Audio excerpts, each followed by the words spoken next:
This model from IMC comes in a very long shipping container. In fact, it's about 90 centimeters long. And the reason for that is that it includes two separately packaged parts. There's the ballast trailer, and also included are some Liebherr crane parts for use as a load, and that's made by WSI. The Nooteboom ballast trailer comes in a very nice looking box, and it continues with some very high quality black foam packaging inside. If we carefully strip that out, we then get to see the model, and that includes an Actros tractor, a 7-axle ballast trailer, a couple of bag of small parts, and some documentation. Included is a Nooteboom collector card, which is a plastic card, and there's also a very nice little brochure with the model. This is very good because it does include information about the real trailer, including a number of interesting photos. The second half of it covers the model, and this is a generic brochure which covers both the 6 and 7 axle versions of the model. It covers most of what you need to know, if perhaps not quite everything, but certainly it's a very nice inclusion with the model. There is also some assembly to do on the Actros tractor. It's not covered by any instructions, but we'll see that later. The other inclusion with this version of the model is the load set, and it's a standard Liebherr 1350 ballast pack, made by WSI. It's in Nooteboom red to match the red line colour scheme of the model.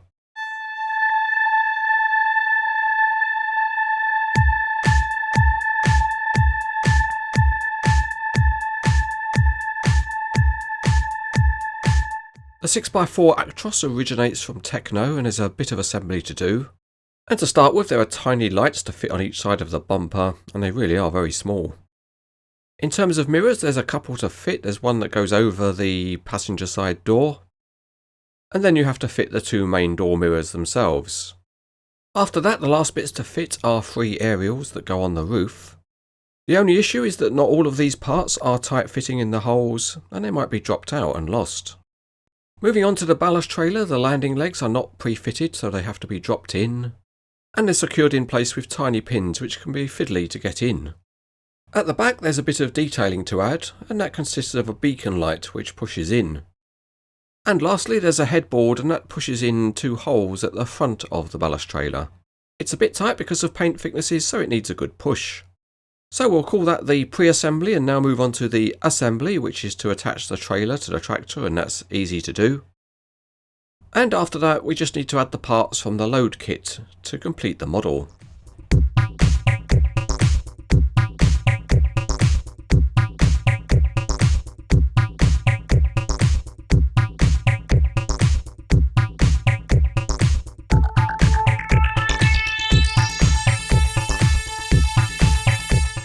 The Actros 6x4 chassis is very good, and it's got nice suspension and transmission. The wheels look very good, as does the rest of the Actros cab, and it's all enhanced by that very attractive Nooteboom red colour scheme.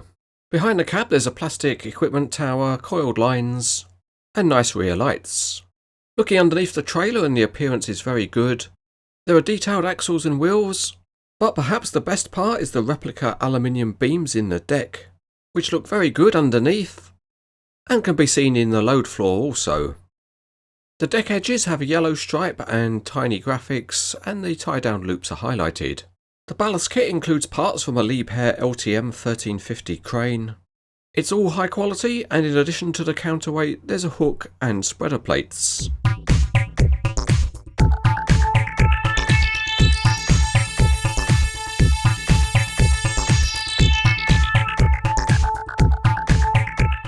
First up, it's the turn of the Actros on the test track, and it rolls well without being completely free rolling.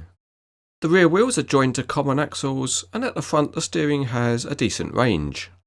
So you can pose the model turning realistically, and if you want to spend your life pushing it in a circle, you can. The Actros also has a tilting cab, and that reveals a detailed engine underneath. Onto the heavyweight section of the review, which is the ballast trailer itself. And to start with, all of the axles have a nice smooth working suspension, and there's a very nicely engineered linked steering on 6 of the 7 axles. So how does all that work in practice? Well, it rolls along very nicely. The suspension across all of the axles works very well, and it's good exercise for your fingers. But the best part is the steering, because it looks good, and in practice the trailer turns through a curve very well.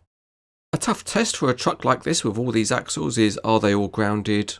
And the answer is not quite, although it's barely noticeable on display. But in fact, if you load the trailer up, then it performs better and all of the wheels rotate. The landing legs can be lowered and pinned, and the other feature is an opening flap for the spare wheel, but the big wheel can't quite get out past the big hinge.